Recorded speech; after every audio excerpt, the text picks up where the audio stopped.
Tem coisas que eu nunca vou conseguir explicar. E olha que eu já fiz mais de 3.000 corridas. Meu nome não importa. O que importa é que eu dirijo para aplicativo há 7 anos. Comecei quando ainda tinha outro emprego, só para fazer uma grana extra no fim de semana. Trabalhava numa loja de eletrônicos no shopping, das 9 às 6, e à noite eu ligava o app e saía para rodar. No começo era divertido.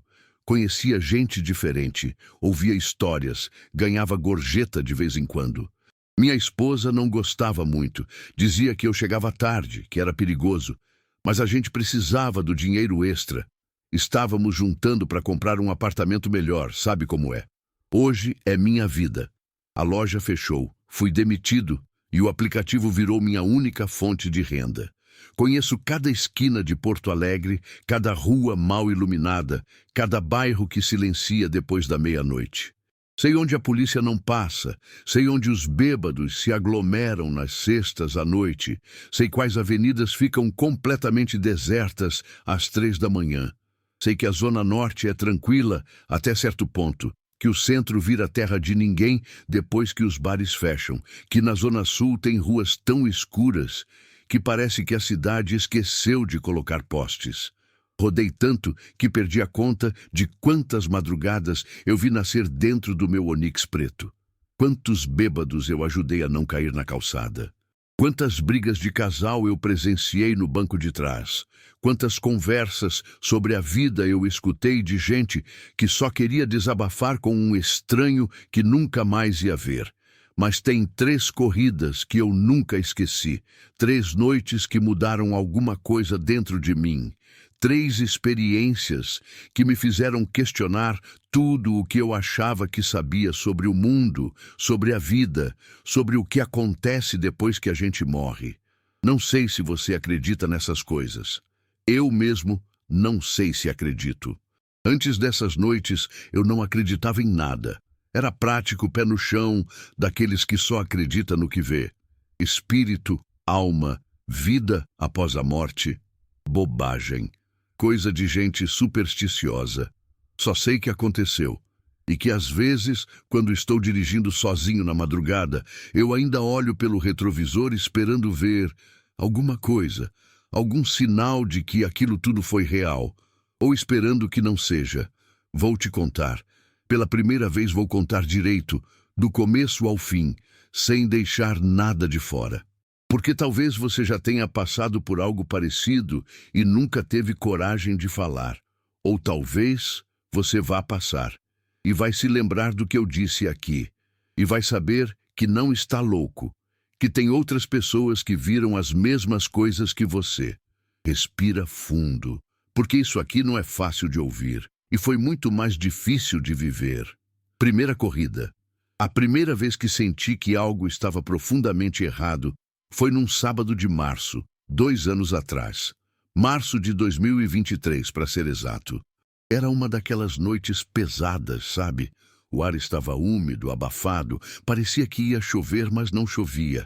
Aquele clima esquisito de fim de verão em Porto Alegre, quando você sua só de estar parado. Eu tinha saído de casa às 9 da noite, como sempre. Beijei minha esposa, dei tchau pro meu filho que já estava dormindo, peguei as chaves e fui.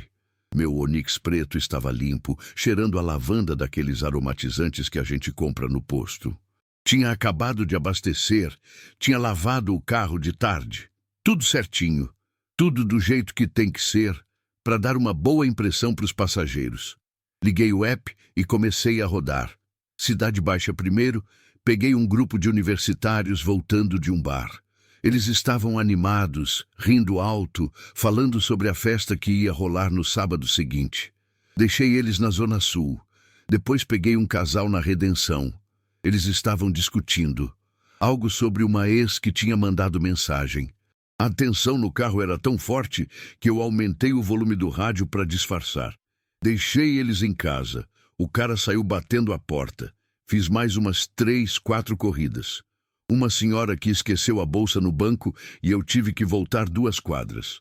Um cara que estava tão bêbado que quase vomitou no meu carro, mas consegui parar a tempo. Coisas normais. Rotina de sábado à noite.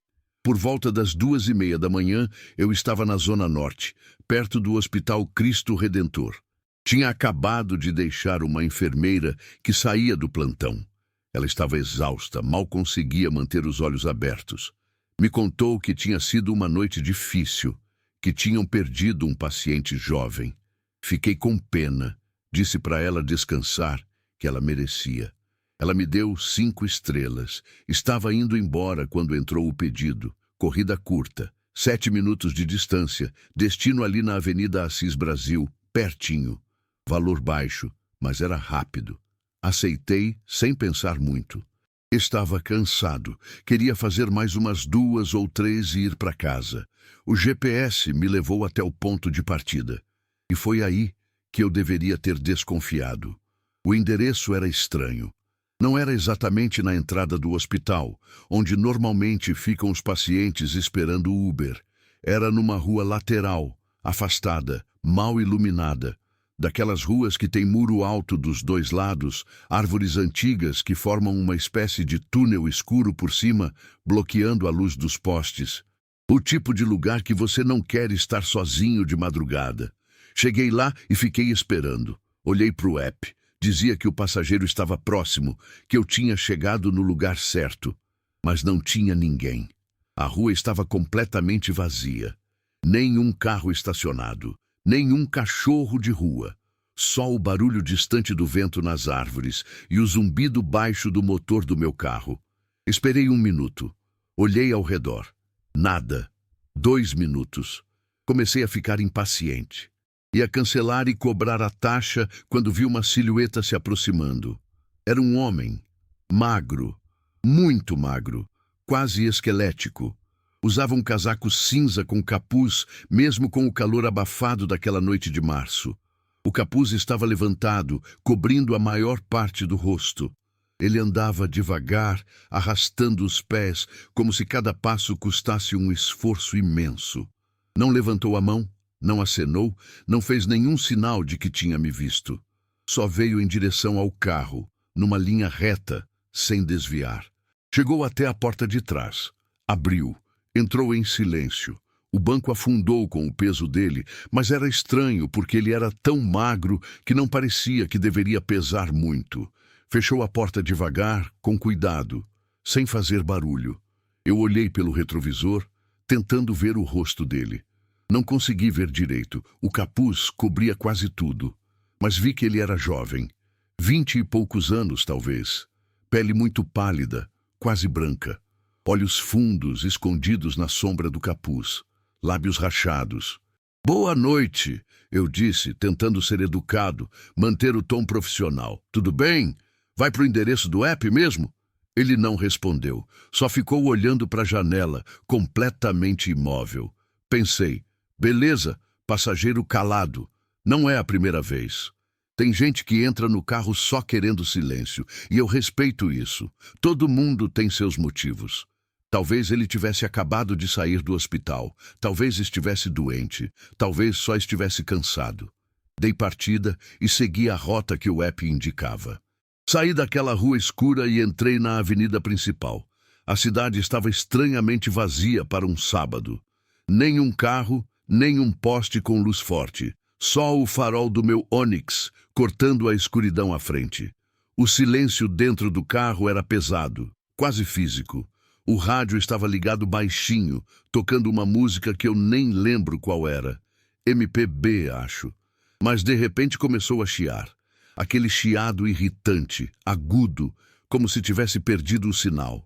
A estática alta, machucando os ouvidos. Mudei de estação rapidamente, mesma coisa. Chiado, mudei de novo. Chiado. Desliguei o rádio incomodado. Pensei que fosse interferência, algum problema técnico. O carro era velho, às vezes essas coisas acontecem. Mas foi aí que percebi o cheiro. Não era ruim, não era nojento, era só estranho, muito estranho. Cheiro de hospital. Sabe aquele cheiro característico? De remédio, de álcool, de desinfetante, de corredor gelado, de lençol limpo mais frio? Era isso. Intenso.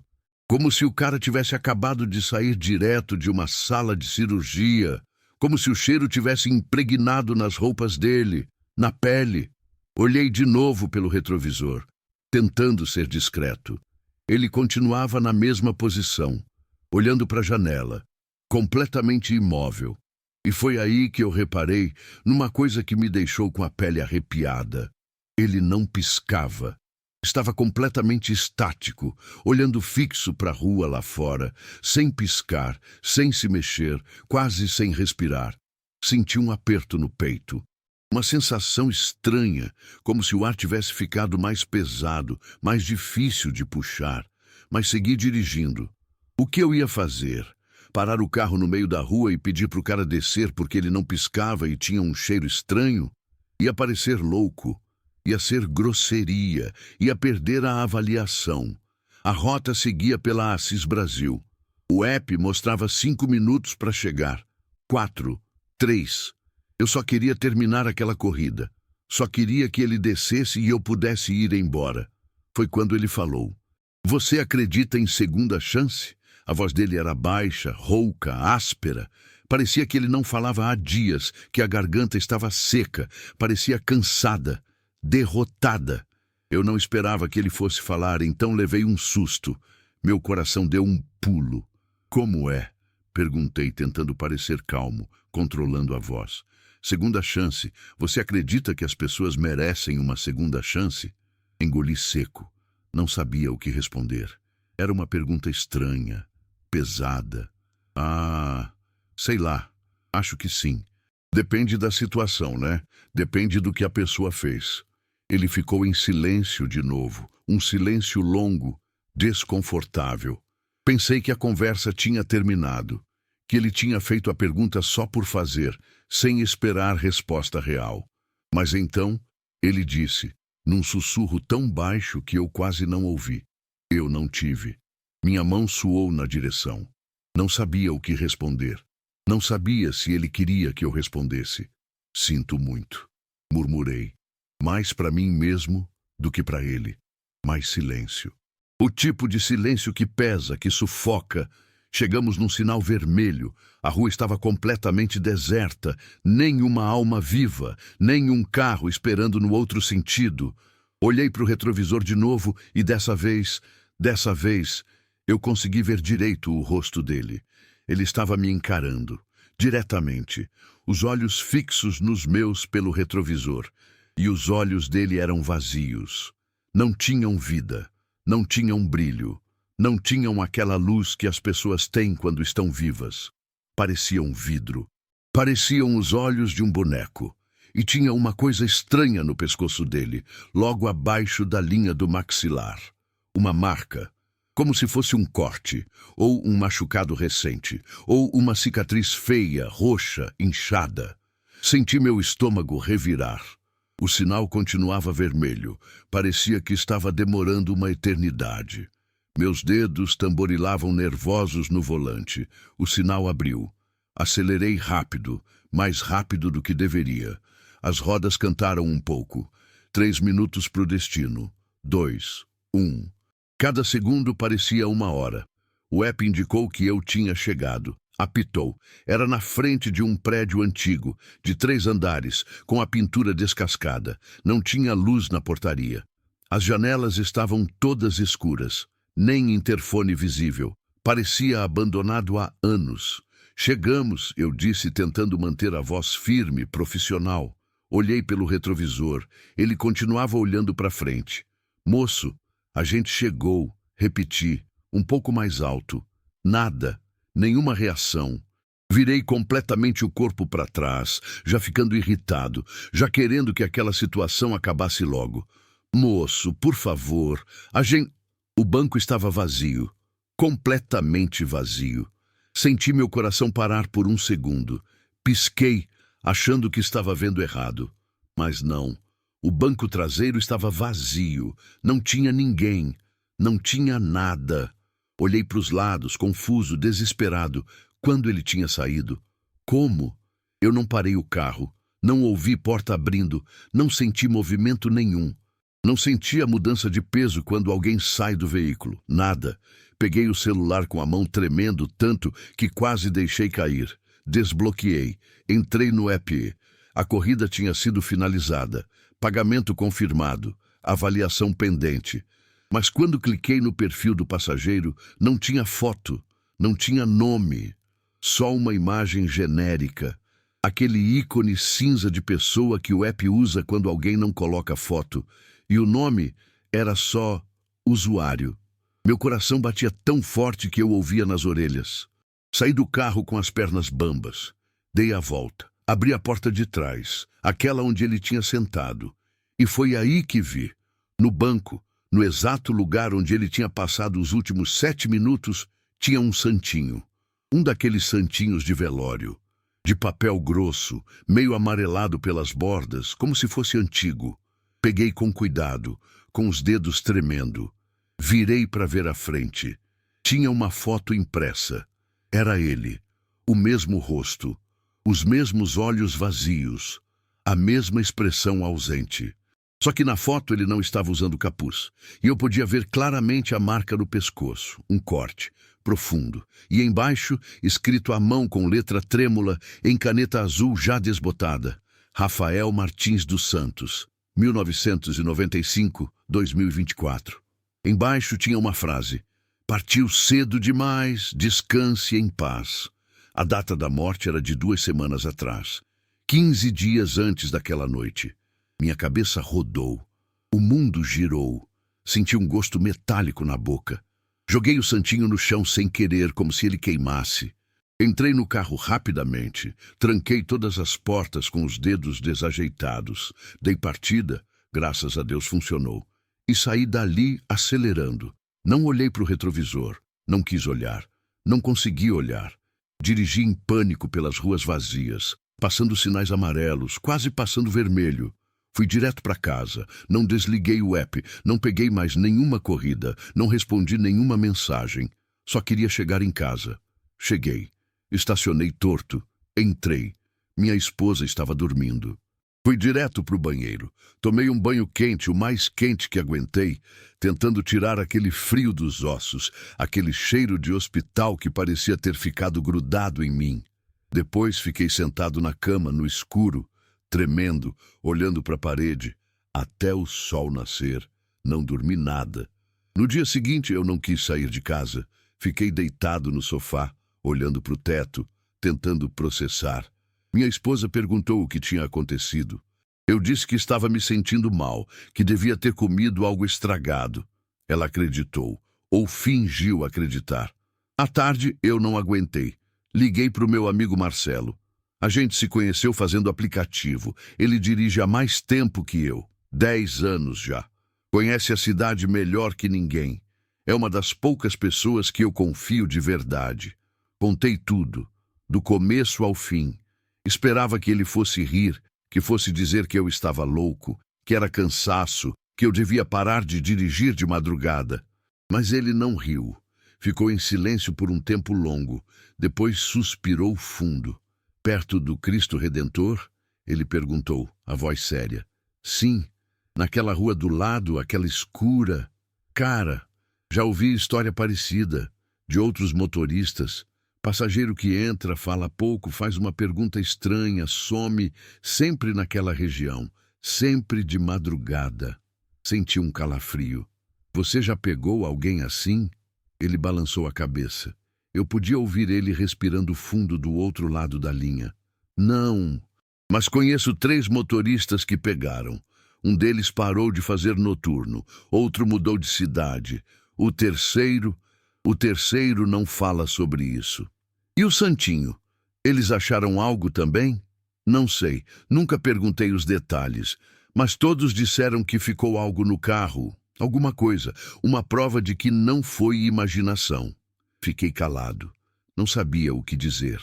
Marcelo continuou, olha, eu não sei explicar essas coisas, não sei se acredito em fantasma, alma penada, essas paradas, mas sei que a gente roda muito de madrugada, e de madrugada acontece coisa que não acontece de dia, entende? É como se a cidade ficasse diferente, como se as regras mudassem. Que eu faço com o Santinho? Guarda ou joga fora. Mas se guardou, Não olha muito para ele, não fica pensando muito nisso, senão você enlouquece. Mas eu guardei. Guardei porque eu precisava ter certeza de que aquilo tinha acontecido de verdade, de que não foi alucinação. Está até hoje na gaveta do meu quarto, dentro de um envelope pardo no fundo, escondido embaixo de uns documentos velhos. E toda vez que eu pego uma corrida de madrugada perto daquele hospital, meu corpo inteiro fica tenso. Meus músculos endurecem, meu estômago revira. Às vezes eu recuso corridas naquela área. Invento desculpa. Digo que tô longe, que tô sem gasolina. Porque tem coisas que a gente não explica. A gente só sente. E eu senti. Eu sei que aquilo era real. Tão real quanto eu estar aqui agora contando isso para você. Rafael Martins dos Santos. Eu decorei o nome. Procurei na internet. Não achei nada. Nenhuma notícia. Nenhum obituário. Nada. Como se ele nunca tivesse existido. Ou como se alguém tivesse apagado qualquer rastro. Mas ele existiu, porque eu o levei, porque ele deixou aquela prova no meu carro, porque eu ainda sinto o cheiro de hospital às vezes, quando ligo o ar-condicionado em certos dias úmidos. E às vezes, tarde da noite, quando estou quase dormindo, eu ouço aquela voz rouca na minha cabeça. Você acredita em segunda chance? Eu não sei, Rafael. Eu não sei. Parei de dirigir por uma semana depois daquilo. Disse para minha esposa que estava doente, que precisava de um tempo. Ela ficou preocupada, mas não insistiu. Ficou em casa, ajudei nas tarefas, brinquei com meu filho, tentei ser normal, mas não era normal. Eu não era mais o mesmo. Ficava olhando para a janela à noite, vendo os carros passarem lá fora, me perguntando quantos daqueles motoristas já tinham vivido algo parecido. Quantos deles carregavam algum segredo, alguma história que não podiam contar porque ninguém ia acreditar. A gente precisa pagar conta, né? A vida não para. Então voltei. Voltei porque não tinha escolha. Voltei porque dirigir era o que eu sabia fazer. E durante uns meses, tudo correu bem. Nada de estranho. Só corridas normais. Gente bêbada reclamando da vida, gente cansada voltando do trabalho, gente feliz voltando de encontro, gente triste indo para sei lá onde. A vida de motorista, rotina, previsibilidade. Eu comecei a achar que tinha sido um caso isolado, uma noite estranha, uma coincidência bizarra, minha mente tentando encontrar padrões onde não existiam, até que veio a segunda corrida, e aí eu soube que não tinha sido coincidência, que tinha algo maior acontecendo nas ruas dessa cidade, algo que eu não entendia, mas que era real. Segunda corrida. Isso foi em agosto do ano passado, agosto de 2024, inverno. Noite gelada, daquelas que você sente o frio entrando pelos vidros do carro, mesmo com o aquecedor ligado, mesmo com o casaco grosso.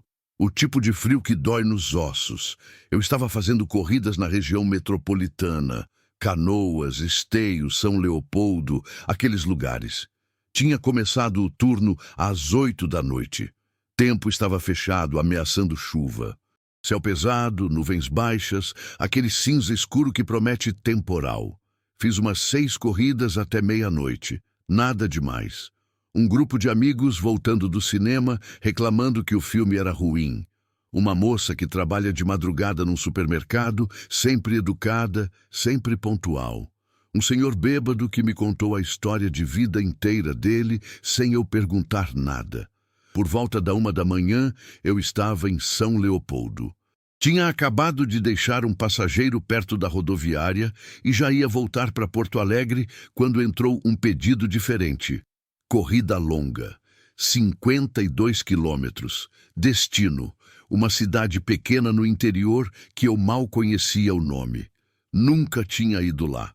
O app mostrava 1 hora e 20 minutos de viagem. Estrada, freeway. Escuro. Normalmente eu não aceitaria. Corrida longa assim, de madrugada, para lugar desconhecido, correndo o risco de voltar vazio porque não tem passageiro lá para trazer de volta? Complicado. Arriscado. Pouco lucrativo. Mas o valor era bom. Muito bom. Quase R$ 200. E eu estava precisando fechar a noite com uma grana decente. Tinha conta atrasada, escola do meu filho para pagar. Hesitei. Olhei para o app. Olhei para a rua vazia. Pensei, que se foda. Vou. Aceitei. O ponto de partida era estranho. Não era na cidade, num endereço normal. Era na beira da freeway. Literalmente na beira da estrada, num trecho escuro, sem posto, sem comércio, sem nada. Só uma parada de ônibus velha, destruída e um terreno baldio coberto de mato alto. O GPS me levou até lá e disse, você chegou no destino. Olhei ao redor. Não tinha ninguém. Cheguei lá às 1h30 da manhã. Não tinha nenhum carro estacionado, nenhuma pessoa esperando, nada. Só escuridão, o barulho distante de caminhões passando na pista e aquele vento gelado do inverno que entrava pelas frestas do carro. Esperei. Olhei para o celular. A localização do passageiro mostrava que ele estava parado, no mesmo lugar que eu. Um pontinho verde pulsando na tela, dizendo passageiro próximo. Mas não tinha ninguém. Esperei mais 1 minuto, 2. Comecei a ficar irritado. Ia cancelar, já estava com o dedo no botão, quando vi uma figura saindo da escuridão do terreno baldio. Era uma mulher. Ela era jovem, uns 30 e poucos anos, cabelo preto, longo, liso, solto. Usava um vestido claro, tipo um vestido simples de festa ou de verão. Mas estava descalça. E o mais estranho, ela estava completamente molhada. O cabelo pingava. O vestido estava encharcado, grudado no corpo. Água escorria dela, formando pequenas poças no chão enquanto ela andava.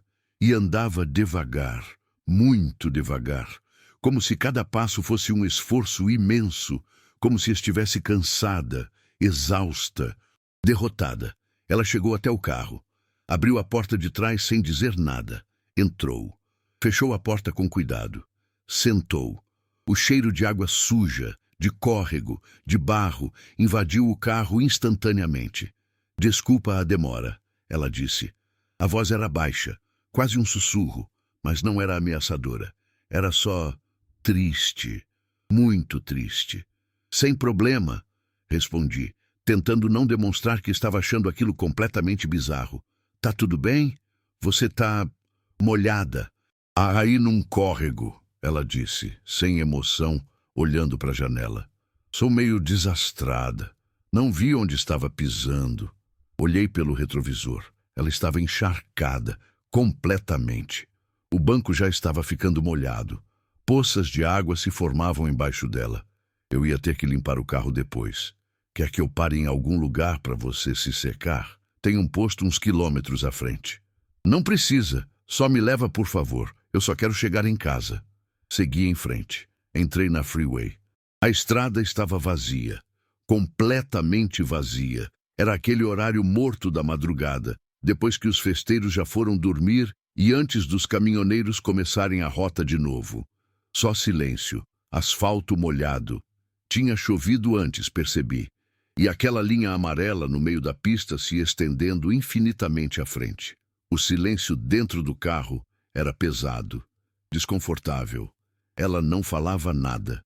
Só olhava pela janela, como se estivesse procurando alguma coisa, ou evitando olhar para alguma coisa. Não sei, uns 20 minutos depois de entrar na freeway, ela falou de novo. Você tem filhos? A pergunta me pegou desprevenido. Não era o tipo de coisa que passageiros normalmente perguntam. Tenho um menino, 6 anos. Ela ficou calada por um momento. Depois disse com a voz embargada, abraça ele todo dia, diz que você ama ele todo santo dia, promete. Olhei para o retrovisor preocupado. Ela estava chorando. Lágrimas silenciosas descendo pelo rosto molhado, misturando-se com a água do cabelo, pingando no vestido encharcado. Tá tudo bem? Perguntei, sem saber o que mais dizer.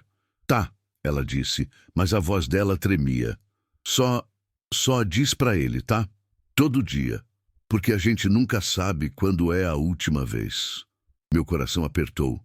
Não sabia o que falar. Então só assenti, mesmo sabendo que ela não estava olhando para mim. Tá, eu digo. Sempre digo. Promete. Eu prometo. Ela voltou a ficar em silêncio. Continuamos pela estrada.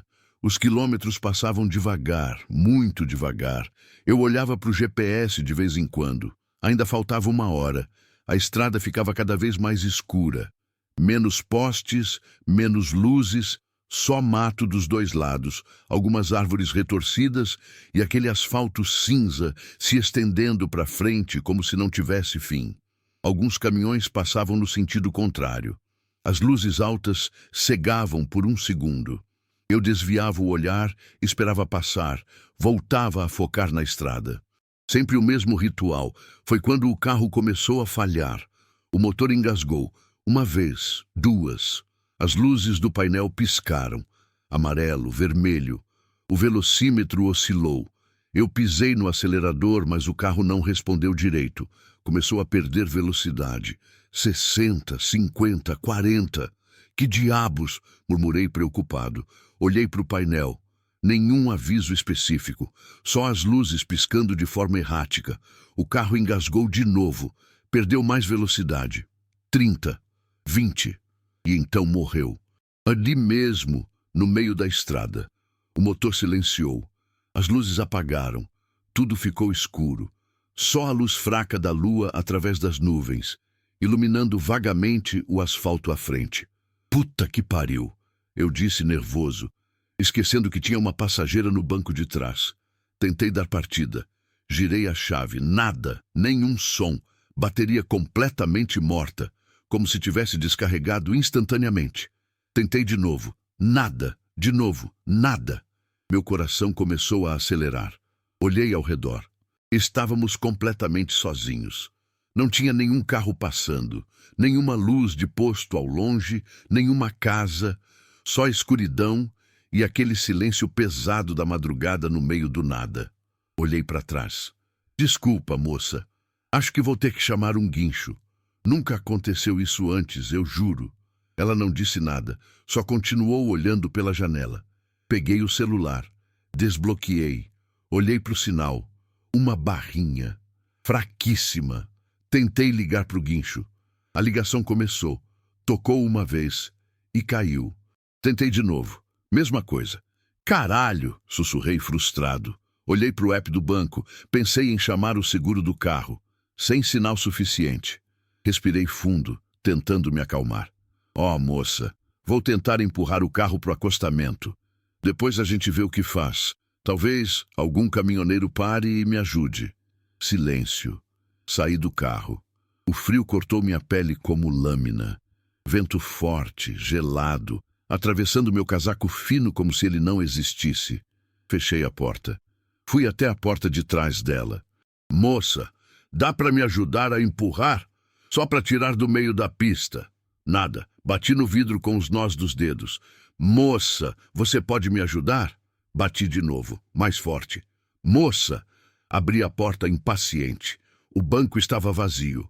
Completamente vazio. E seco. Não tinha água. Não tinha marca de umidade. Não tinha nada que indicasse que alguém tinha sentado ali. Nenhum cheiro de córrego. Nada. Senti minhas pernas bambas. Dei um passo para trás, confuso, quase tropeçando no próprio pé. Olhei dentro do carro inteiro. Frente, trás, porta-malas, vazio, absolutamente vazio. Olhei ao redor, desesperado. A estrada estava deserta, para frente, para trás. Nada, ninguém. Não tinha como ela ter saído. Eu estava ali o tempo todo. Eu teria visto, teria ouvido a porta abrindo. Meu coração batia tão rápido que eu sentia nas têmporas. Minha respiração ficou curta, ofegante. Voltei para dentro do carro, tranquei todas as portas com dedos tremendo, tentei dar partida de novo.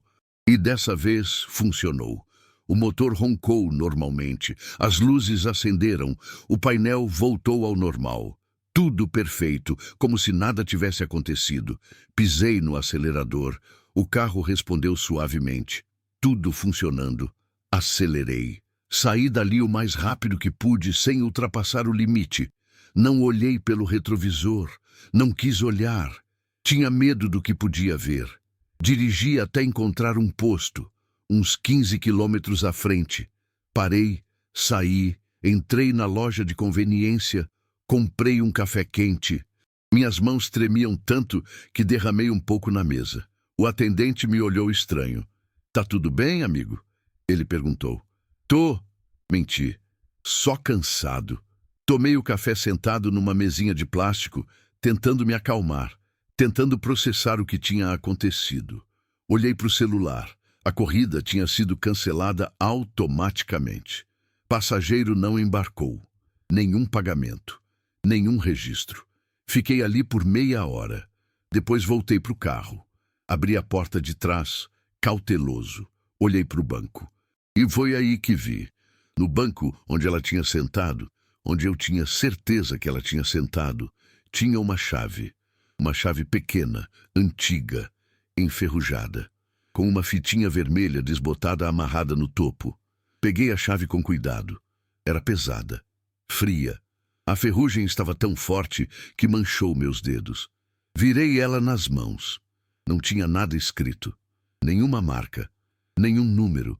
Só o metal oxidado e aquela fita vermelha velha, quase se desfazendo. Guardei no porta-luvas sem pensar muito. Não sabia o que fazer com aquilo, não sabia se devia jogar fora ou guardar. Decidi guardar. Voltei para Porto Alegre. Não peguei mais nenhuma corrida naquela noite. Fui direto para casa. Cheguei às 5 da manhã. Minha esposa ainda estava dormindo. Entrei sem fazer barulho, deitei no sofá da sala, fiquei olhando para o teto até amanhecer. 2 dias depois eu contei para o Marcelo. A gente se encontrou num bar, tomamos uma cerveja. Eu ainda estava abalado. Contei tudo, desde o começo. A mulher molhada, o vestido, o carro morrendo, o desaparecimento. Ele ficou em silêncio por um tempo longo. Tomou um gole da cerveja. Olhou para mim com uma expressão que eu não consegui decifrar. Sabe, teve um acidente naquela região. Ele disse finalmente, a voz baixa. Uns 3, 4 meses atrás, uma mulher, 30 e poucos anos, perdeu o controle do carro durante uma chuva forte. O carro saiu da pista, caiu num córrego. Ela ficou presa. Morreu afogada. Senti meu sangue gelar. Literalmente, como se alguém tivesse despejado água fria na minha espinha. Como você sabe disso? Saiu no jornal. Grande, porque ela tinha um filho pequeno. Ficou órfão. O pai já tinha morrido antes, num acidente de trabalho. O menino foi morar com a avó. Não consegui falar nada, só olhei para ele. Marcelo continuou. Eu lembro porque foi perto de onde meu primo mora. Ele comentou na época. Disse que foi triste pra caralho. A mulher estava voltando de um aniversário. Ia buscar o filho na casa da avó. Nunca chegou. E o menino? Perguntei, a voz rouca. Não sei. Deve ter uns 6, 7 anos agora. Ou tinha na época. Não sei. Fiquei em silêncio. Pensei no meu filho. Pensei na mulher no banco de trás, chorando, me pedindo para abraçar meu filho todo dia. Pensei na chave enferrujada. Você acha que era ela? Perguntei, sabendo que a pergunta era absurda. Marcelo deu de ombros. Não sei, cara. Não sei. Mas, olha, você não é o primeiro motorista que me conta a história de passageiro que desaparece naquela estrada. Já ouvi pelo menos 2 histórias parecidas. Sempre mulher, sempre molhada, sempre falando de filho. Não perguntei mais nada. Não quis saber detalhes, não quis confirmar. Terminamos as cervejas em silêncio. Naquela noite, quando cheguei em casa, antes de dormir, entrei no quarto do meu filho. Ele estava dormindo, com o ursinho de pelúcia abraçado. Sentei na beirada da cama. Passei a mão no cabelo dele, devagar, com cuidado para não acordar, e sussurrei, eu te amo, filho. Todo dia, sempre. E continuo fazendo isso. Todo santo dia, quando ele acorda, antes de ele dormir. Às vezes, no meio do dia, do nada. Eu abraço ele, aperto forte e digo que amo. A chave ainda está comigo, no porta-luvas do carro. Nunca descobri do que ela é. Nunca tentei descobrir. Mas às vezes eu olho para ela e penso, será que ela só queria voltar para casa? Será que ela só queria ter certeza de que alguém ia cuidar do filho dela? de que alguém ia abraçar as crianças, ia dizer que ama, porque a gente nunca sabe quando é a última vez? Não sei. Só sei que nunca mais aceitei corrida naquele trecho da freeway, depois das 11 da noite. E quando passo por lá durante o dia, eu diminuo a velocidade. Ando devagar. Olho para os lados. E às vezes, só às vezes, eu sinto que tem alguém no banco de trás. Não vejo, mas sinto. Uma presença, triste, solitária, procurando o caminho de casa. Depois da segunda corrida, eu quase parei de vez. Sério. Cheguei a pesquisar outros empregos. Vendedor, atendente. Qualquer coisa que não envolvesse dirigir de madrugada, pegar estranhos, rodar por lugares vazios onde coisas inexplicáveis acontecem. Minha esposa percebeu que alguma coisa estava errada. Eu não dormia direito. Acordava no meio da noite suado, coração disparado, olhando para o teto, tentando me convencer de que aquilo tudo tinha sido real, que não era minha cabeça inventando coisas. Às vezes, eu pegava aquela chave enferrujada, ficava virando ela na mão, sentindo o peso, sentindo a textura áspera da ferrugem, tentando entender, tentando encontrar uma explicação lógica, mas não tinha. Minha esposa me perguntou direto, uma noite dessas: "O que está acontecendo com você? Você não é mais o mesmo." Quase contei. Quase. Mas como eu ia explicar? Como eu ia dizer que tinha levado um morto e uma alma perdida? Que tinha objetos no meu carro que não deveriam estar ali? Ela ia achar que eu estava louco. Ia me levar no psicólogo. Ou pior, ia ficar com medo de mim. Então eu menti.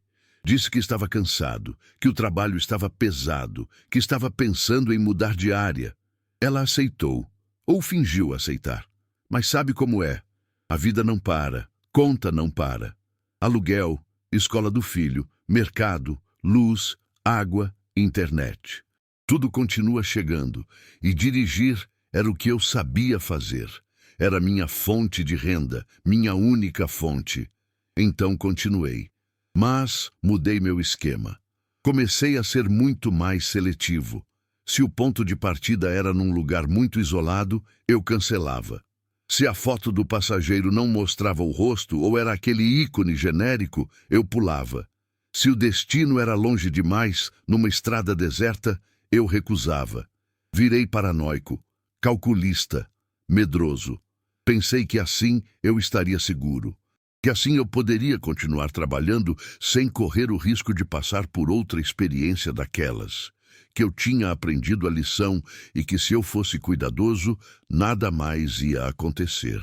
Eu estava errado, muito errado, porque a terceira corrida não veio de um lugar isolado, não veio de uma estrada vazia, veio do centro da cidade, do lugar mais movimentado, do lugar mais normal, e foi a pior de todas.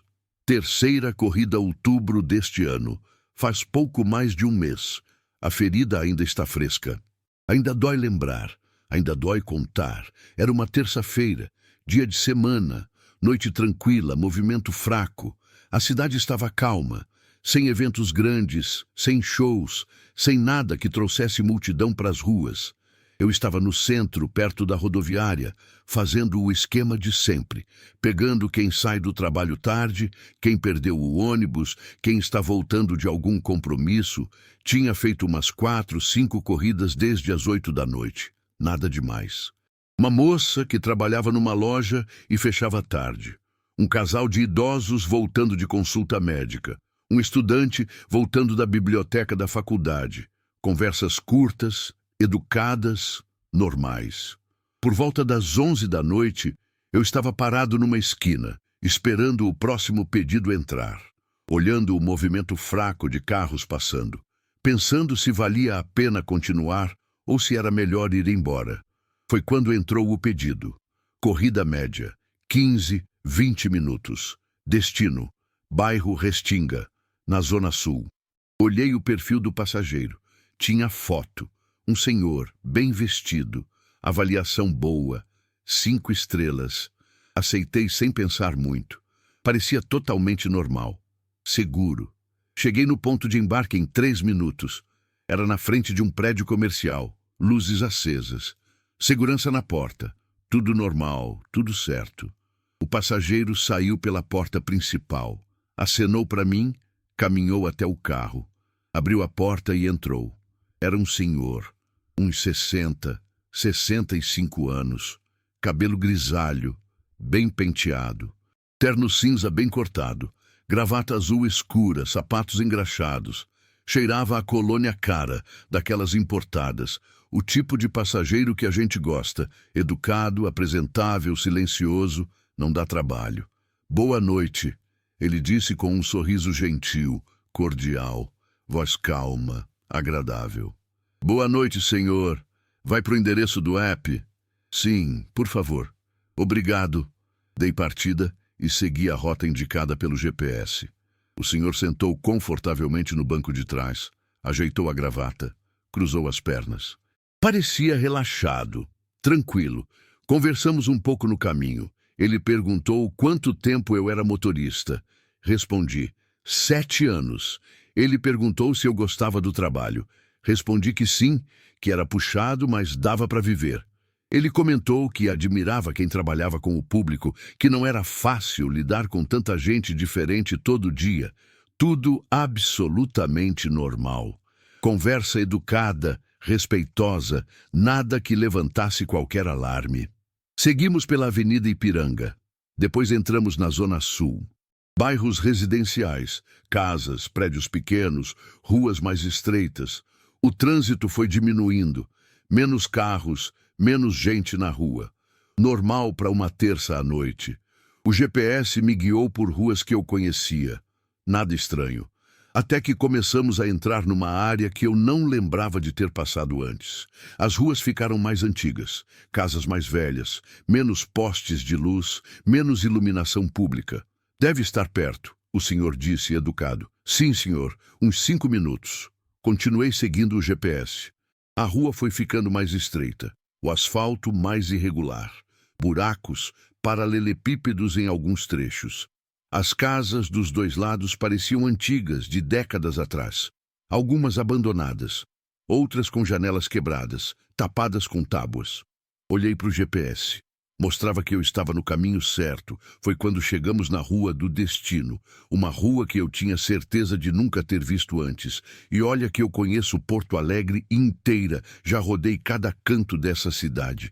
A rua era estreita, mal pavimentada, com pedras soltas, casas velhas, muito velhas, dos dois lados. Mas o que me deixou realmente confuso foi que não tinha número em nenhuma casa, nenhuma placa de rua, nenhum nome. Nada que indicasse onde eu estava. É aqui mesmo, senhor? Perguntei, diminuindo a velocidade, tentando não bater nos buracos. Sim, é logo ali na frente, a Casa Azul. Continuei dirigindo devagar, olhando ao redor. E então, vi a casa. Era azul, mas um azul desbotado, descascado, como se não recebesse pintura há décadas.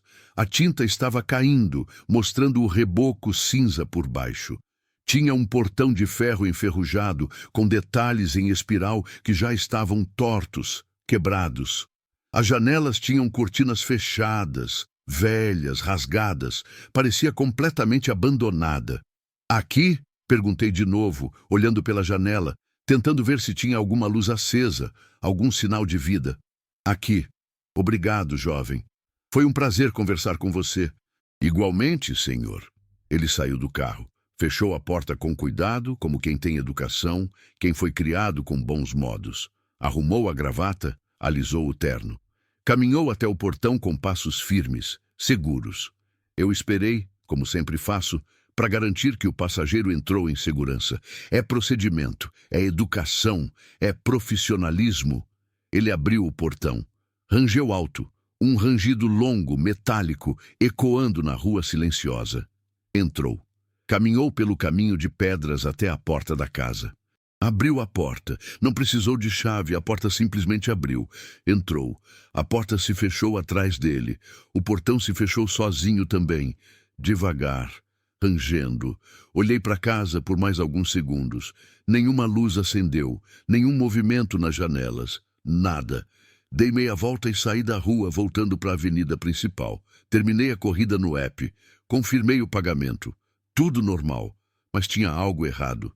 Eu sentia aquela sensação incômoda no estômago, sabe? Aquele pressentimento ruim que a gente não sabe explicar, mas sabe que está lá. Aquele arrepio na nuca, aquele aperto no peito. Dirigi mais uns 5 minutos. Parei num sinal. Fiquei pensando. Olhei para o retrovisor. Olhei para a rua vazia à minha frente.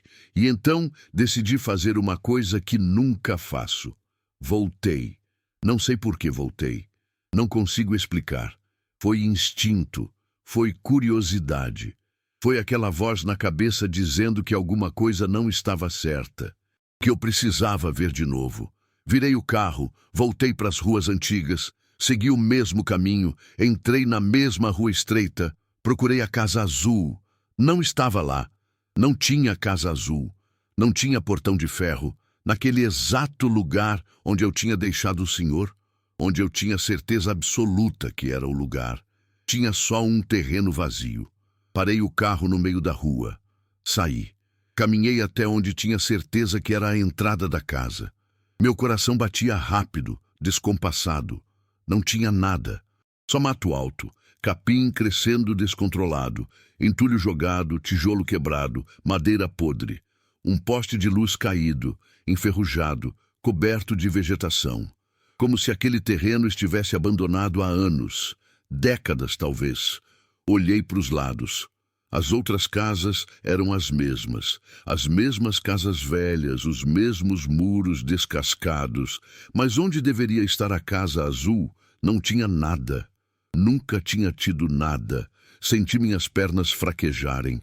Apoiei na lateral do carro, respirando fundo, tentando entender o que estava acontecendo, tentando encontrar uma explicação lógica. Eu tinha errado a rua? Era outra casa? Outro lugar? Voltei para o carro. Peguei o celular com mãos tremendo. Abri o app. Entrei no histórico de corridas. A corrida estava lá. Registrada. Corrida concluída. Endereço confirmado. Pagamento feito. Cliquei no endereço. O mapa abriu. Mostrava exatamente onde eu estava. E no lugar da Casa Azul, o mapa mostrava nada. Só uma área em branco. Como se o mapa não reconhecesse aquele espaço. Como se aquele pedaço de realidade não existisse oficialmente. Tentei dar zoom, tentei mudar para a visão de satélite. Mesma coisa, área em branco. Senti um frio percorrer meu corpo inteiro. Tentei ligar para a central do aplicativo. Precisava reportar, precisava falar com alguém, precisava entender. A ligação começou, tocou uma vez, caiu. Tentei de novo, mesma coisa, de novo e de novo. Sempre caindo logo no primeiro toque, como se algo estivesse bloqueando. Saí dali acelerando, não olhei para trás, não quis olhar, não consegui olhar. Tinha medo do que podia ver, medo de ver a Casa Azul de novo, aparecendo na minha frente, medo de ver o senhor parado na calçada, me encarando. Dirigi em pânico pelas ruas, passando sinais amarelos, respirando rápido, suando frio. Fui direto para casa. Cheguei, estacionei mal, entrei tropeçando nos próprios pés. Minha esposa estava na cozinha fazendo chá. Olhou para mim assustada. Meu Deus, amor, o que aconteceu? Você tá branco, tá suando. Entrei, sentei pesado numa cadeira. Nada. Tentei dizer, mas a voz saiu estranha, rouca. Só me senti mal. Acho que foi algo que comi. Ela trouxe água. Me obrigou a beber. Ficou do meu lado, segurando minha mão até eu me acalmar um pouco. Não contei. Não consegui contar. Como eu ia explicar? Não tinha palavras. Fui pro quarto. Tentei dormir. Não consegui. Fiquei olhando pro teto a noite inteira, repassando cada detalhe na cabeça. A Casa Azul, o portão de ferro, o senhor entrando, a casa desaparecendo. Na manhã seguinte, quando acordei, ou melhor, quando desisti de tentar dormir, fui até a cozinha tomar café. Minha esposa já tinha saído para o trabalho, meu filho estava na escola, estava sozinho em casa. Entrei na cozinha e parei. Na mesa, em cima da toalha de plástico florida, tinha alguma coisa que não estava lá quando cheguei de madrugada. Tinha certeza absoluta de que não estava. Era uma foto, velha, muito velha, em preto e branco, meio borrada com aquelas manchas amareladas nas bordas que fotos antigas têm. O papel era grosso, daqueles que não se fazem mais. Peguei com cuidado, com medo de que ela se desmanchasse nos meus dedos. A foto mostrava uma casa, azul, com um portão de ferro, exatamente igual à casa onde eu tinha deixado o senhor. Mas a foto era de décadas atrás, talvez dos anos 60, 70. Pela qualidade, pelas cores desbotadas, pelo estilo da própria casa. E na frente da casa, parado bem no meio do caminho de pedras, tinha um homem, de terno, cabelo penteado, a mesma postura ereta, o mesmo sorriso gentil. Era ele, o senhor que eu tinha levado, exatamente ele. Não tinha como negar, era a mesma pessoa. Virei a foto com as mãos tremendo tanto que quase deixei cair. No verso, escrito à mão com letra antiga, tremida, em tinta azul já desbotada pelo tempo: obrigado por me trazer para casa.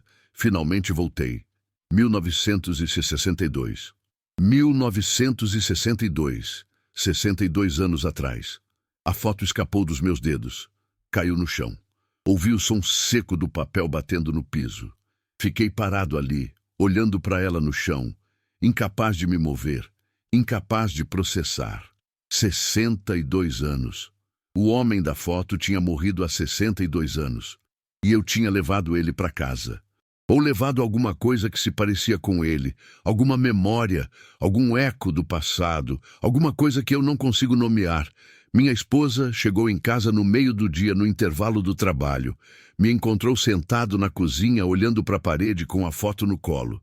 Que foi? Que foi? Ela perguntou assustada, se aproximando rapidamente. Você não foi trabalhar? Não consegui falar. Só mostrei a foto.